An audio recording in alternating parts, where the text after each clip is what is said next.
So today we are going to review 3 papers on test time compute scaling for LLMs. So I'm just going to review some of the important dates here. The most important one right now for you is January 24th, where the project proposals are due. And then there are all other midterm and final report due dates that you need to be aware of.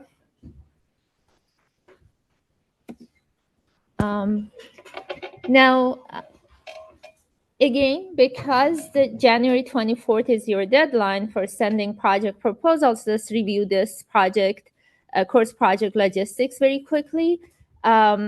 You need to form groups. You can be individual, but ideally form groups of up to 4 to do the course projects. You can share your ideas on EdSTEM. There's a mega thread for that. You can share your ideas. You can join other people's efforts, and that way you can do maybe more interesting group projects. We were able to get some more API credits. So now we have credits from Together, OpenAI, Anthropic, and then as well as Gemini. So each one of you going to have more kind of variety of credits that you can use. I would like to add one more thing here. So for the Together API, OpenAI, and Anthropic API, please sign up with your Stanford email IDs.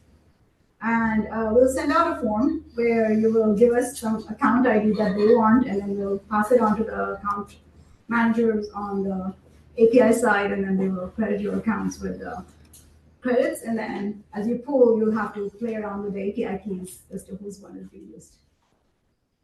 Yeah. Thank you. Now, for communications with the course staff, again, your best bet is posting on Ed, and then also going to the office hours. If you don't get an answer, because your question might be the question of many others, feel free to email this email that we have created for the course. And here are Akanksha's office hours. She has office hours today from 3:15 to 4:30, and in Gates 353. And TA office hours will be posted as well as my office hours. Now, this is important. So as to how we format the lectures that are paper presentations, we mentioned last time that there are going to be 3 papers per lecture, and the format is the following. First, we have roughly 15 minutes for paper presentation, and then we have a 10-minute discussion. So the idea is we want all of you to be maximally engaged in this part. And we're going to try a form of this today, where you talk with like 1 or 2 people or 3 people around you about the questions that we post at the end of the slide. You can pick only one question, and then once you pick that question, you discuss it with people around you. So 2 to 3 people. Ideally, everyone should try to discuss that with at least one other person. We give you some time, and then we come back, and then we discuss it as a class.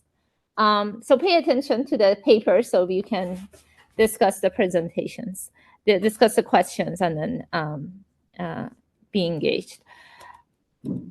And one other thing that I want to mention, so before each class, part of your grading is to submit questions about at least one of the papers. Submit 2 questions. It could be one from one paper, like one of the 2 papers.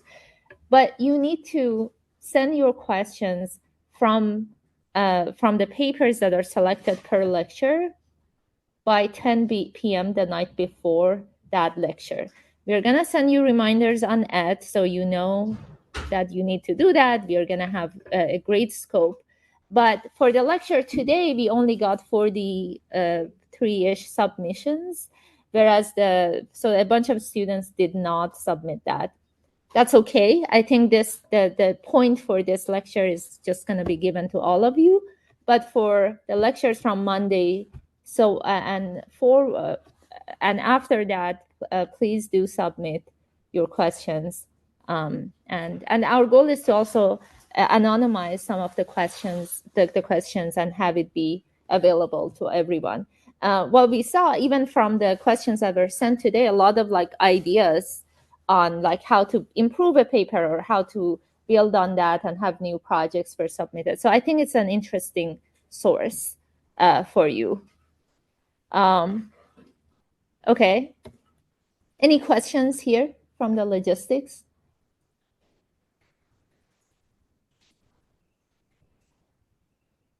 Okay, good. So let's start with the lecture today. So what we discussed last time was that scaling laws are kind of driving the progress in AI. And now it seems like scaling inference is a new frontier for AI models. So let's learn more about it today.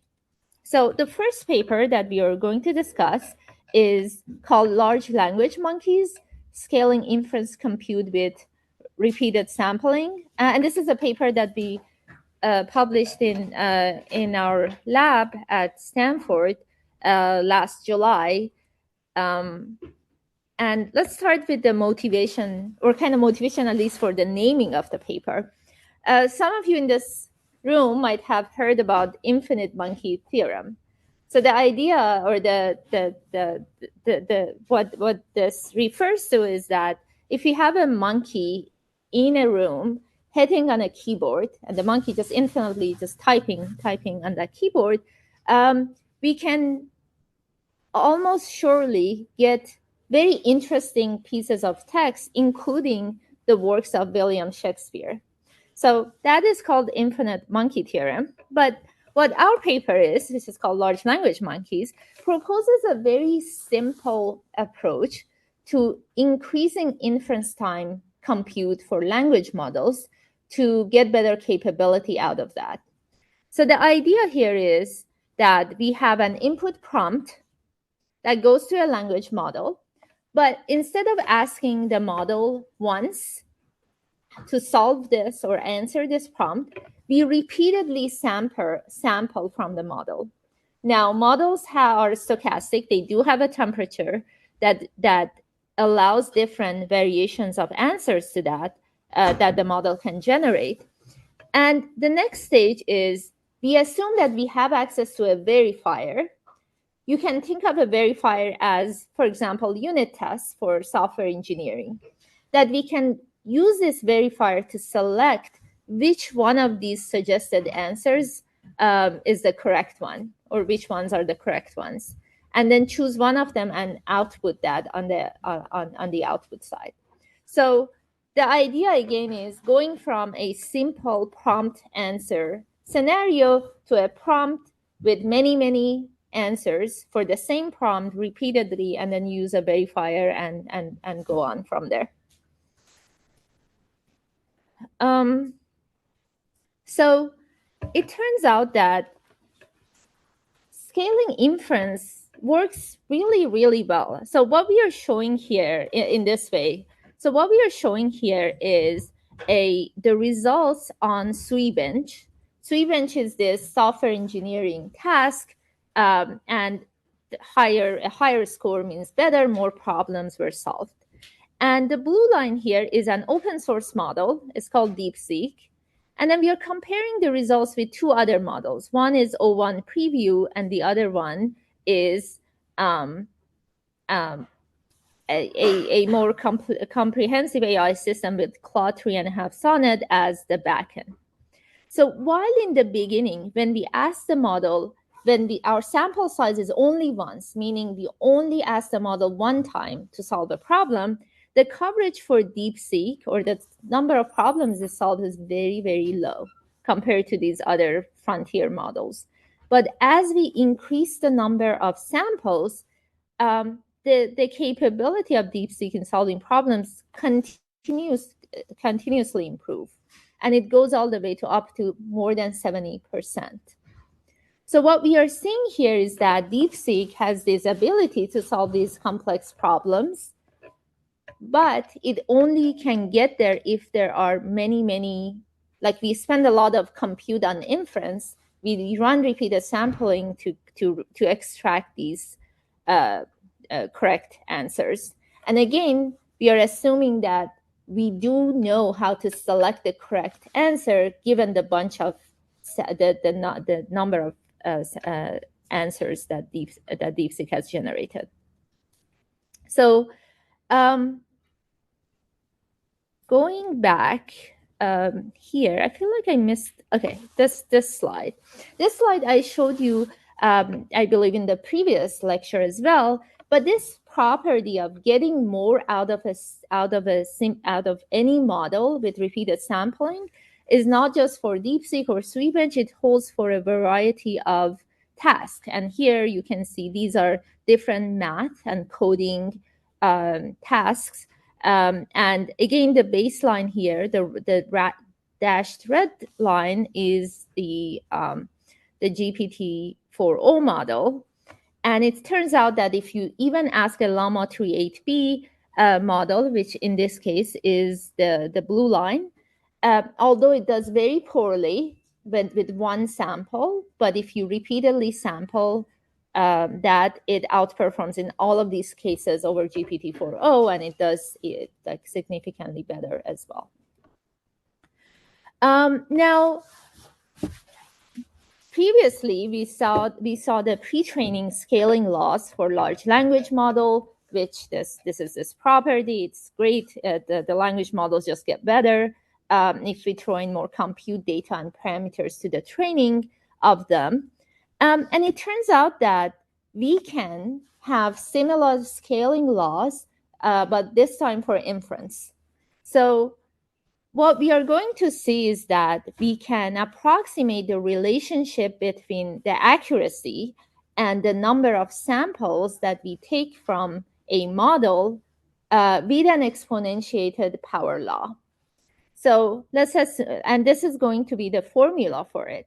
Let's assume C is the coverage. I don't call it accuracy because it assumes we have access to a verifier, but it correlates with I. But it is the for each problem, coverage becomes 1 if at least one of the repeated samples correctly answer or solve that problem. So, and K in this case is the number of repeated samples. So what we see here is that we can model coverage as an exponential, as this formula right here. So we see this power law relationship between coverage and number of samples.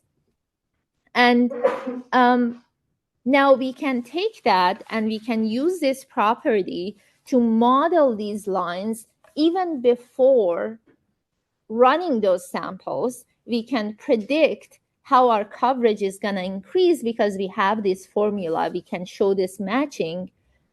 We can predict how much more compute we need to throw in during sampling time for repeated sampling in order to get to a certain level of accuracy, or in order to generate samples enough such that our coverage reaches a certain level.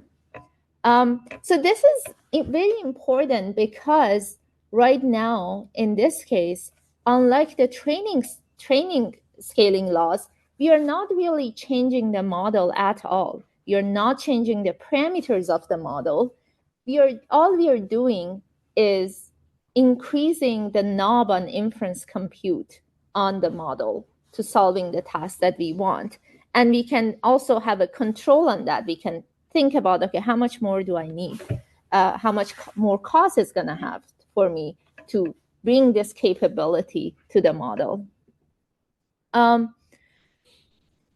Another observation here was that the scaling inference is generally applicable. So it wasn't just that the larger model, the 8B or the 70B or these proprietary models have this property. What we are seeing is that even smaller models, like this purple one is a model that only has a few million, I believe it in this case, 70 million parameters. This is significantly smaller than the multi-billion or uh, uh, hundreds of billion parameter models that are the frontier models. But even these small models do show this improved or this power law kind of behavior as sampling is increased on them. Now, what this suggests for for the for a new, what this observation kind of suggests is that we have a whole new path for improving capability and scaling AI, where previously companies would spend a lot of time in pre-training and then fine-tune, and then some on fine-tuning, and then very little on inference. We can have a new paradigm where we spend a lot more on inference and increase the capability of existing models without changing their weights or without changing without having to train a whole new other model. And this is something that you're gonna very quickly see as you start doing your project, that you're gonna need to have more and more compute at inference time to make your systems become smarter and better and more and more capable. Now, with repeated sampling comes the need for automated verification, because we need to identify which one of these responses are good and correct, and we can use them. So let's take a look into that. So it turns out that there are domains where it's easier to have automated verifiers. For example, for certain types of math problems, there are formal proofs or software that enables formal proofs such as Lean, or if for software engineering tasks, we could have unit tests. And you can argue a lot of times writing unit tests would be an easier task than actually writing the code for solving a problem. And then there are other areas. For example, an area we are looking into right now is using AI as a compiler optimizer, and that would be generating CUDA code, or code that runs well on a GPU, given a source Python as the verifier. So the way this works is that, and here I'm going to show you a quick example of how this automated verification works. So if, first of all, we are seeing this blue line, what it shows is that we are again using DeepSeek to generate CUDA codes for PyTorch problems. The goal for CUDA code generation is that you can optimize it more for the GPU. You have more control than the control that you have on the PyTorch side in terms of optimization. So we, again, with repeated sampling, we see that the model continuously keep getting better and better at generating correct CUDA translation of the source PyTorch code. But the key point here is that our verifier here is now the PyTorch source code. So what we need to do is to make sure that for any input to the PyTorch source code and the output to that, we get the same. If we pass the same input to the CUDA, we get the same output. So that serves as our automated verifier. But there are domains where we don't have automated verifier. So the selection becomes a trickier problem. How do you select the best of n here? So here I'm just going to show you a couple observations. The blue line here is the coverage, meaning assuming we have an Oracle verifier that tells us, helps us identify the best response, and then the x-axis is the number of responses or samples. And what we see here is that for all of these methods, such as majority voting, or using a reward model, or using combining both majority voting and reward model, they really plateau after like 10 or definitely less than 100 samples. So they fall short, like they can't really follow or track these like more intricate like deltas between the responses to identify which ones are the best. And this is really a challenge in this case. And here is another graph to show why majority voting actually doesn't work in a lot of cases. Majority voting is where we just see which response is more often created or generated by the model, and we just select that as our correct response. And the reason for that here is that it turns out these like the red area here is that are the problems that are incorrectly selected by majority voting. And the reason for that is that a lot of like these harder problems that we need many samples, like maybe we need 10,000 different samples from the model to create one correct, for the model to create one correct response to, is actually very rare. Those correct responses could be very rare. So it makes sense that a method such as majority voting cannot identify that, because we have maybe only one or two of those generated answers. So now this is the end of the presentation for the paper. We are going to discuss, these are the questions that I'd like to think about. And we're going to try something very quick. So what if each one of you or each group of you pick one of these questions and really discuss that with a person to your left, or like form a group of like three randomly, such that you can discuss that for like something like 3 minutes. Your time starts now. Your time starts now. So pick a question and discuss that with people next to you. Okay, I think this sounds good. Then we move to the second paper.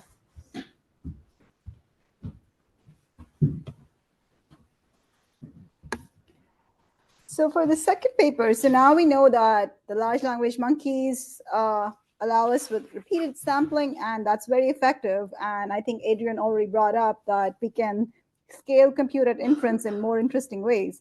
So that's exactly what the second paper is going to do. And the problem statement for this paper is basically going to be, is it always better to have test time scaling compared to scaling parameters in pre-training? So that's one question it asks.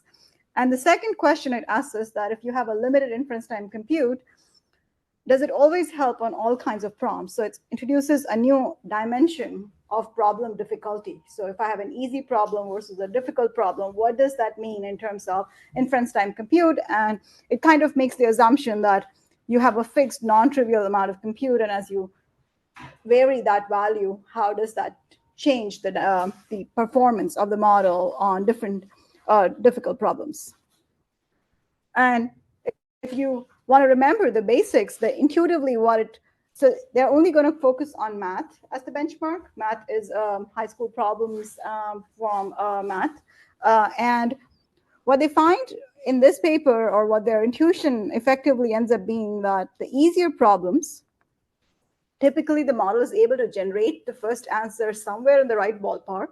So unlike in repeated sampling, we were saying the right answers are rare when it's a harder problem. So easier problem, it got some answer in the right ballpark. And then when you make revisions to that or refine your answer, then you are able to like get the correct answer. And we'll see some examples. But for a difficult problem, you might benefit more from parallel search. And at least the paper says that you might need to think about different high-level approaches, and by sampling different kinds of responses or doing some form of a over the different steps, some sort of a search process as to like, okay, at this step, should I have gone down this path or should I have gone down a different path? You might actually benefit more. Another interpretation of difficult problems can also be that you're almost breaking them down into steps, which is not considered in this paper, but something to think about as to like, why is the problem hard and how could you have tackled it in inference time compute? So the formal definition of how this paper defines it is that, okay, so at test time computation, you want to somehow change things, but you can't change the model parameters. So all you can change is the input. and the output. So at the input, what you can do is you have the prompt. In the prompt, you can add more tokens. So you can augment the prompt with additional tokens, and that would change how the model might produce the output. Or at the output, you can, when you're sampling, we were doing repeated sampling before, you can use some sort of a different verifier or scorer, or you can sample multiple times, but sequentially, and you can make sure that at each step you use the verifier, which I'll explain in just a second. So you have tricks to play both at the input side and the output side to make your test time compute more granular and then see what works well. And what they propose more formally is that in the easier questions case, you do sequential revisions. So you take the base model to produce a response and then sequentially revise that response, and we'll see an example. And in the difficult questions case, they find that you go to parallel sampling. Parallel sampling means effectively you have a verifier that you're using. So you're going to generate multiple responses, very similar to repeated sampling, but you're somehow going to figure out which ones of them are better just in the ways how you use this verifier. And when you're given a prompt at test time, you're not just going to use one of these two techniques. You can actually adaptively choose how to combine these techniques. So you might actually do some form of sequential revision, and then at some step you might say, okay, now I'm going to do a search with parallel sampling. So you can combine that, and that can be the compute optimal strategy. So maybe none of that landed. So let's look at some examples here. So nomenclature across papers in test time compute has a lot of different names. So best of n sampling effectively means very similar to repeated sampling. So this is exactly what was being done in large language monkeys. You produce, the model is given a question, it generated n responses. The green one is the correct response, and all the red ones are wrong response that are verified by a perfect verifier. And now I'm going to introduce a new terminology called process reward model. So if you have a, if you're evaluating the model responses and you only look at the final answer, so if I'm adding 2 plus 3 equal to 5, if I get 2 plus 3 equal to 4, that would be a wrong answer, but 2 plus 3 equal to 5 would be the right answer. But like, if I have multiple steps to get to that answer and I'm evaluating every single step, and I give a score to every step. So if I have a big math problem and I write every single statement, then the model that assigns score is called process reward model, or PRM. And that is going to play an important role in how you do a lot of these techniques. So in the parallel sampling case, they are using something called as beam search, which is basically going to use a process reward model plus verifiers. So the way to understand this is you prompted the model, you got one step of response, so this is not the entire response. So instead of getting one response, you have 4 responses. That's just the first step. Now you have a process reward model that scores that step, and then it says, okay, only 2 responses make sense. Those are the highest scoring responses according to the process reward model. And then it continues that. So in every single step, only from the most promising set of responses, it's going to continue. So it's like, it will cut out all the responses that are not working well. So all the red nodes basically don't continue, but the green nodes are continuing. So in effect, the thing to remember is not so much what is happening exactly in the algorithm, but more along the lines of there's some sort of a tree search that's happening on every single step so that you can continue to sample more and more. Yes? When you define the outcome reward model and the process reward model, I just want to clarify, it said that they'll assign scores to the step or the full solution Yes. that are correct based off of the verifier. So only the ones that pass the verification step are then scored. And then you take the subset of those correct ones that have the highest score and pass it through. So the verifier that's used for process reward model would need to have learned that the step is correct. The verifier for the outcome reward model needs to only learn that the final answer is correct. So that's a simple verifier. So this is a hard verifier because now you need data to verify it. So you need all your friends to check every single step. Okay. So Best of n sampling is the parallel sampling. So you basically provide a question here which says if, so there is a question here which is very interesting as to 4 DAPs equal to 7, and then it's not really readable, so I'll leave it alone. But the large language model then samples a bunch of outputs, and then the verifier says only one of them is correct. In sequential revisions, what ends up happening is that the language model produces one output, and then verifier says, no, that's not correct. So then it revises and does a second attempt, and then verifier might say it's not correct yet. So then it goes and does another attempt. And this might be more visible here as to like you're given a math problem where there's an equation and you're asked to solve the answer. And in the attempt one, you see that there's red portions that are incorrect and the green portions are correct. Then the second attempt, you see the green portions. It's like doing another attempt, but there is like still some red portions. But in the third attempt, it manages to get it right. So there is basically sequential revisions that are happening. Now, the fun thing is that you don't just need to stick with like the parallel best of n kind of sampling or the sequential revisions where you were selecting the best answer either by one of the n or in the sequential revisions. You can combine the sequential and parallel. So when they define compute optimal in this paper, what they're saying is that I can do both parallel sampling and I can do sequential revisions on each of the parallel branches that I'm going after. So that roughly, and then the verifier can help me select the best answer across each of the parallel chains that I'm instantiating. And what they find is that in different difficulty, like in problems of different difficulty, combining the sequential and parallel can sometimes be more beneficial than just using one approach. So this kind of tries to give you a more broader search space in the inference time compute.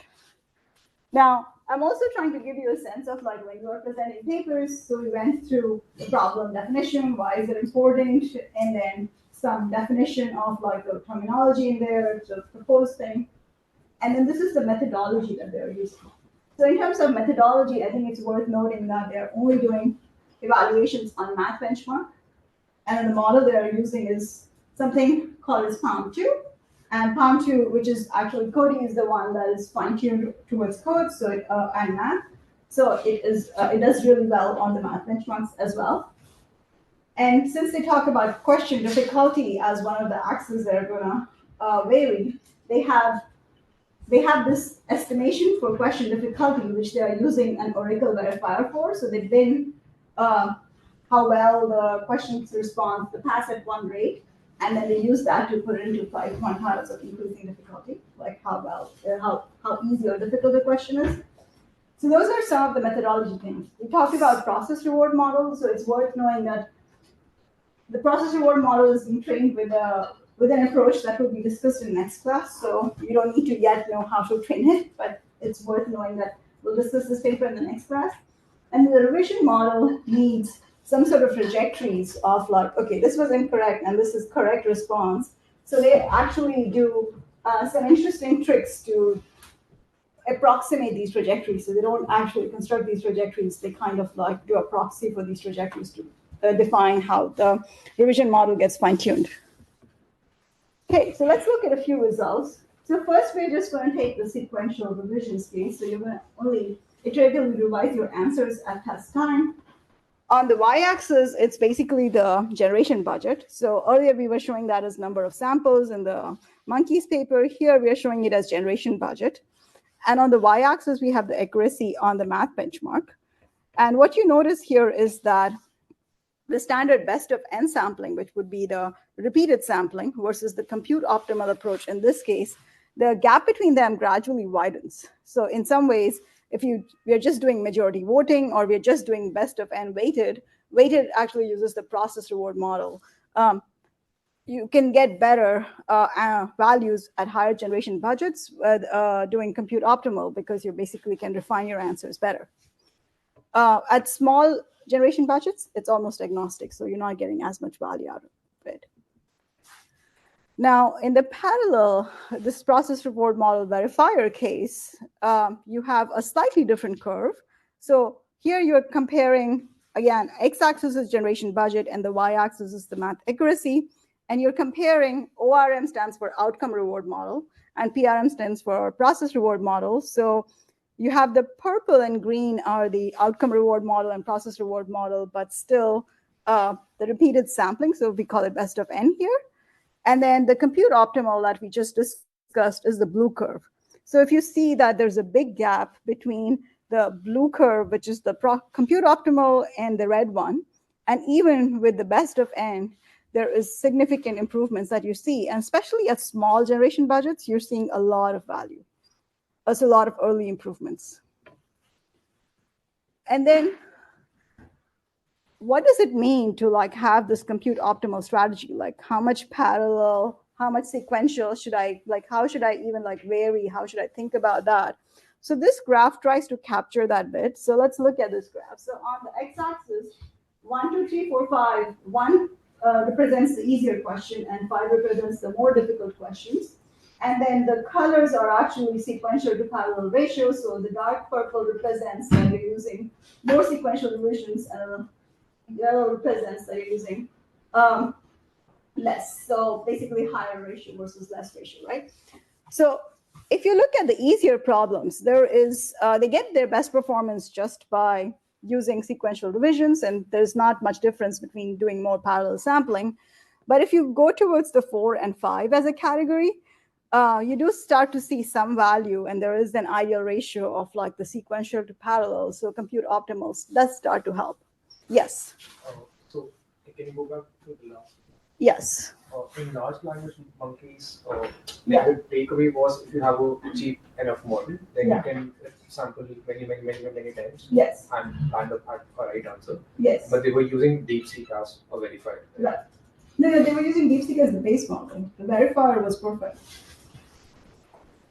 Oh. Oracle-based verifier. But like if in the diagram of beam search, now you have intermediate steps generations as well, and you have intermediate verifications for the entire beam at each step. Yes. Does the generation budget include the verification? No. So verifiers are seen as a CPU budget, and generation budget is seen as GPU costs. So in the that's a good question, but like if you put it more as latency, then maybe that would add up. But in the generation budget, they basically see it as GPU dollars, because GPUs cost way more than CPUs. Yes. And on a similar note, like how did like this generating from O1 cost significantly more than like generating from a smaller well like DeepSeek? Oh, okay. So, okay, what I was saying no to was O1 might not follow this same trend, because O1 is still being distilled from some, like my guess would be that O1 is distilled on some traces that have these properties already. But O1 will cost more than DeepSeek. That's just a parameter cost, right? So the inference cost for the forward pass is literally 2 times the number of parameters times whatever is the model size, right? So, all right, I messed up one of those things, but like basically what I'm saying is it's a very deterministic value just based on the model size. So when you say that O1 is, how do you compare that to DeepSeek? It's literally a question of how big those models are, which I don't know O1's model size. So I think the main takeaway here is that there is a difference between easier and harder questions.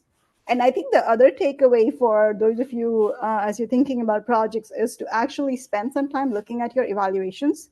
So you get a lot of value out of looking at the questions themselves and then trying to see how the model is making mistakes. So it's an interesting comment here that they define this notion of easy versus difficult. If you were to divide your problem up into smaller tasks, the smaller tasks might not be difficult, right? So to me, the parallel search is almost like they divided up the problem in some interesting ways, though they are basically doing a parallel search, so it's not the same thing. The other interesting question here is that if you were asking the question of, is test time compute always helpful compared to scaling the model parameters, what their conclusion in the paper is that as long as you have this notion of easy or medium hard questions, then using test time compute is always a good idea, because why blow up the pre-training budget? But on really challenging problems, you don't get as much benefits. So what they're showing in this graph is that the ratio of inference tokens to pre-training tokens is on the x-axis, and the green, blue, and yellow are easy, medium, and hard questions. And what they're basically saying is that when you have a lot of inference tokens compared to pre-training tokens, which is the rightmost graph, then the hard problems are doing the worst. And when you have when you have much less inference tokens compared to pre-training tokens, then hard problems are doing better. So there is a class of problems that basically do still benefit from scaling up model size, which happens to be why people keep scaling up model size. But then there's a whole class of problems that we can make a lot of headway on just with test time scaling. Okay, so now comes the interesting part where you get to participate, and I will get to time you. So again, 3 minutes, and you can talk among yourselves or to the same groups or other groups, and your time starts now. Pick a question and discuss. Okay, so we'll cap it here, and we will transition to the next paper. Thank you again for participating. Okay, so the next paper is called Archon, an architecture search framework for inference time techniques. And this, again, this is a paper from my lab, and Adrian, who's a student in the class, is a co-author of the paper. And so the types of questions that we want to answer here is that how to optimize assigning inference time compute to tasks. I mean, this is a very big question, and this paper does not complete the answer to this question, but it attempts to answer to the question of how can we move the baseline, basically, and further and more optimize assigning inference time techniques to tasks. So what Archon is a, you can call it we call it an architecture search framework for inference time systems. And here are the modules or the components that we have in Archon. So on the input side, let's say we have a target benchmark or a set of benchmarks that we want to build this inference time system to be optimized for it. And let's say we have an inference call budget. Everything we've seen so far with the parallel and sequential calls, they all incur cost. So there is a budget component to all of the things that we are doing. The more samples, the higher the cost. And then let's say in this case, we are also introducing a set of available LLMs. We can have just one model, but we could also have a variety of models. Models introduce different trade-offs, even within the same family of models, in terms of cost capability. And that can help us kind of push the Pareto frontier of cost versus capability. We are also here considering a number of inference time techniques, which I'm going to go through them and explain what they mean. And our task in Archon is to kind of design an architecture by putting these models and these inference time techniques and chaining them together in a way that optimizes for our target benchmark. So at the end of the day, we are going to have architectures at inference time that connects these models and techniques together. So let's first take a look into the inference time technique and operations, and let's learn more about it. So here are the techniques that were used in the paper. And so we have a bunch of them. The first one is the generator. And you can think of generator as the same as repeated sampling. You're just generating, when we call a generator model, it just generates one or k samples for an input question. We have the fuser operation, where the goal here is to merge multiple candidate responses in a single one. So think about it this way, like let's say we have multiple models or the same model generating multiple answers to the same question. We can ask the model we can show the model all this generated question answers and the input question and ask it, can you now, given this information and these candidate responses, can you fuse them together and kind of like generate something, synthesize a single answer at the output that can get the best of all and be even more accurate? So it basically fuses the inputs, the input responses to it. A critique technique, which is a version of these sequential optimization, would criticize the input and suggest modifications to that. So, for example, we have a solution, a generation, we pass it to the critique. The critique should say, oh, I don't like this part about this answer.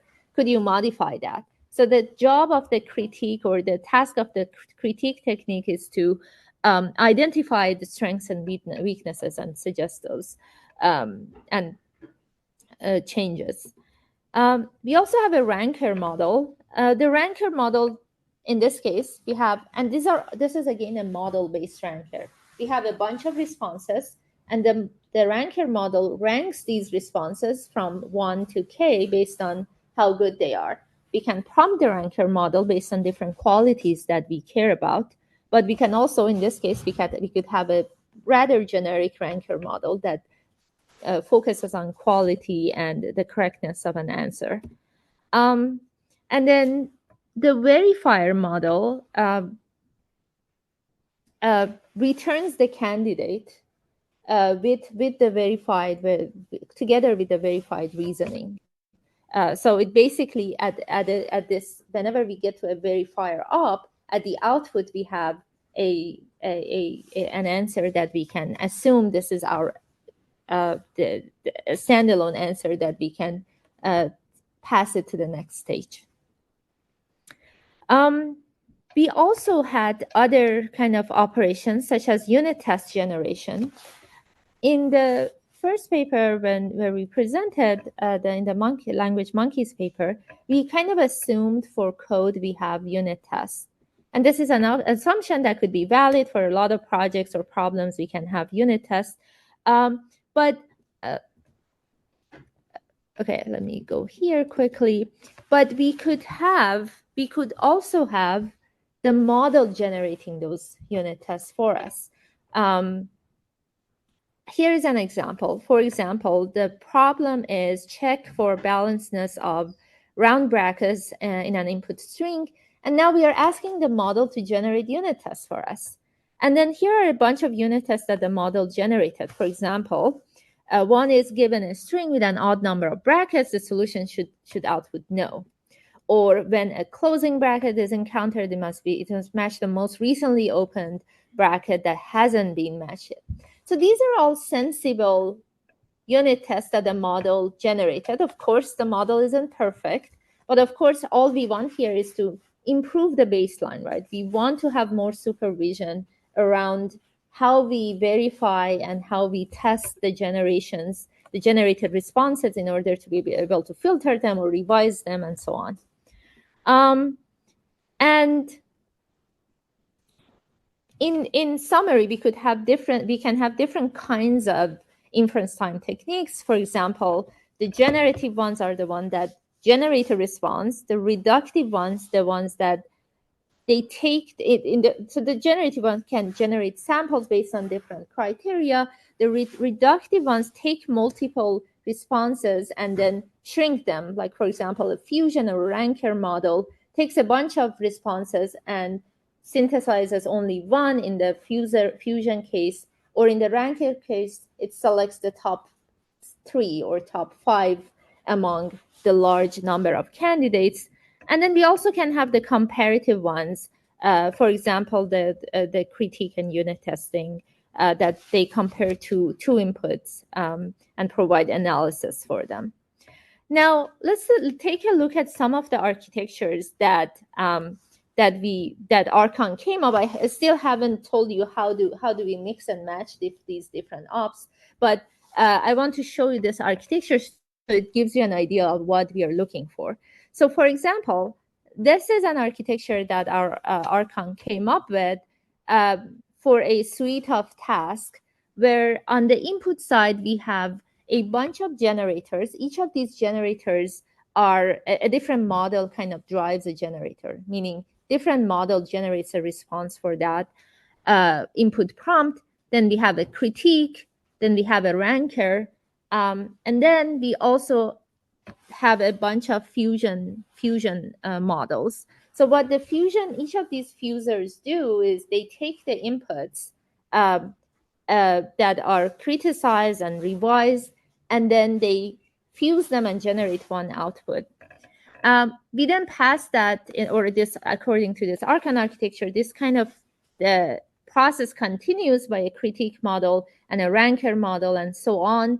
There are 4 iterations of these, and then we get an output. So the idea here is that these kind of combination of putting these models, first of all, assigning these operations to this architecture, and then assigning the models to each of these operations, we want to find all of that automatically given a task or a suite of tasks, right? So we want to find what are the best ways to combine these together and chain these together, and how to assign the existing models to that. Here is another architecture. This is a simpler one that works well for coding tasks like code contests, where we have a generator, a critique, a ranker, a fuser, and an output. And another one, again, this works very well for coding tasks, where we have a generator, we have a bunch of unit tests, generations, and then we have the unit test evaluations. Those are all, again, model-based in this case, and we get the output. For the middle one, what we notice is that this kind of architecture, this kind of chaining of generator, critique, ranker, and fuser together is a strong, like very capable component that appears in a lot of the optimization processes, and it works well.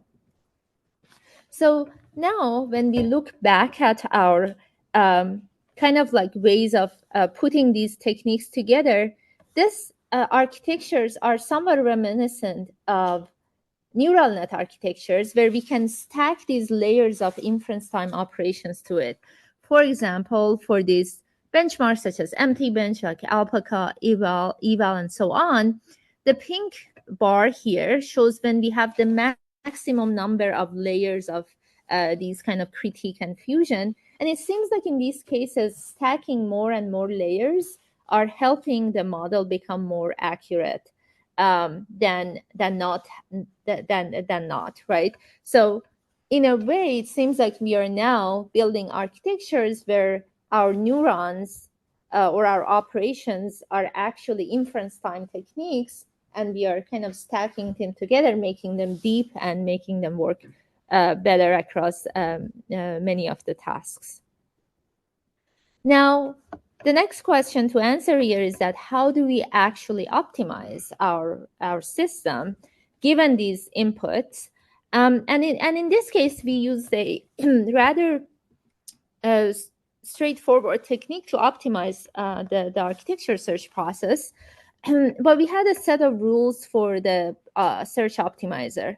For example, at any given layer, we only use one type of inference time technique, and then first layer is only for generation. And then we had certain kind of like kind of rules for what op can come before the other op.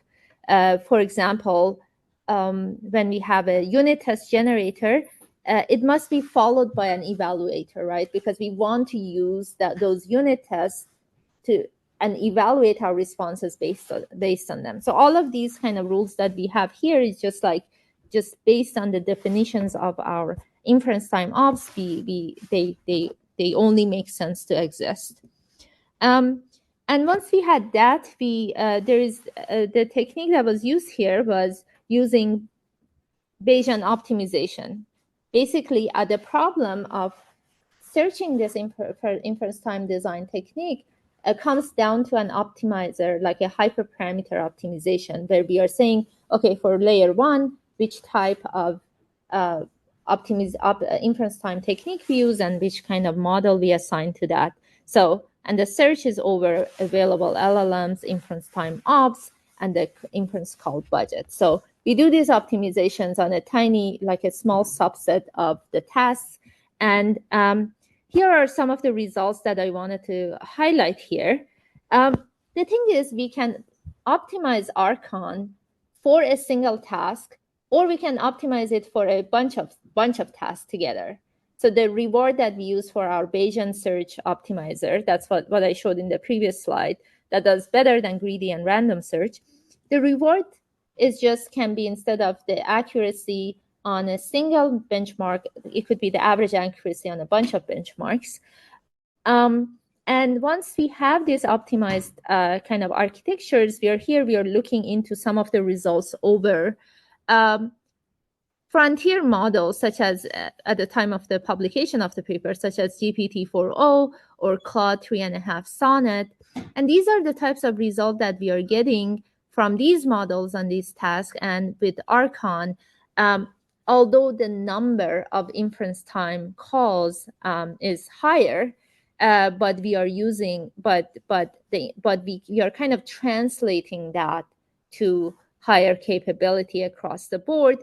And we are also seeing really high performances by using only open source models, meaning we don't use any of the GPT-4o or Claude or other proprietary models, by just bringing in this inference time and this mixing and matching technique to the existing models. So with that, and here are some other results on PassAt1 for coding that also shows with Archon architectures, we can get more and more improvement as we increase the budget that we have for inference time costs. So with that, I conclude the part about Archon. We have 6 minutes in the class, so I want to do the last round of talking together, picking a question, and discussing Archon, and then we'll have a discussion in 3 minutes.